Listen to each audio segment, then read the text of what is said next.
దేవతలారా రారండి, పెంచెల కోనలో వారం రోజుల పాటు అట్టహాసంగా జరిగే బ్రహ్మోత్సవాలను విజయవంతం చేయండి అంటూ సకల దేవతలను ఆహ్వానిస్తూ ఆలయ అర్చకులు ముక్త కంఠంతో వేదమంత్రాలు పఠించారు.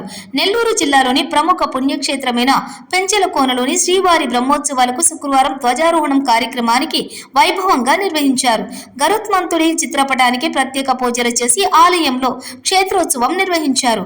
అనంతరం తెల్లని గుడ్డపై పసుపు, గంధం, చందనాలతో కుంకుమతో ప్రత్యేకంగా తయారు చేసిన గరుత్మంతుడి ప్రతిమను వేద పండితుల మంత్రోచ్చరణాలతో ధ్వజస్తంభంపై ఎగరవేసి సకల దేవతలకు ఆహ్వానం పలికారు. అనంతరం ఉత్సవమూర్తులను విశేషంగా అలంకరించిన తిరుచిపై కొలువు తీర్చి ఆలయంలోని గిరి ప్రదక్షిణ చేశారు.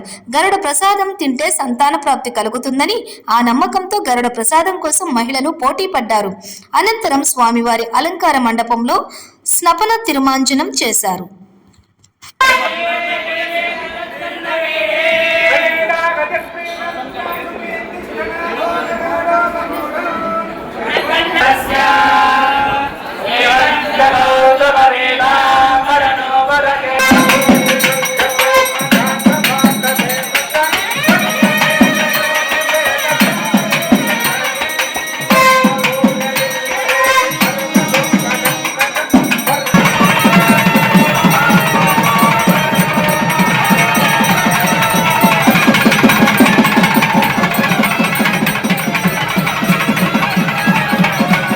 స్వీకరించవలను.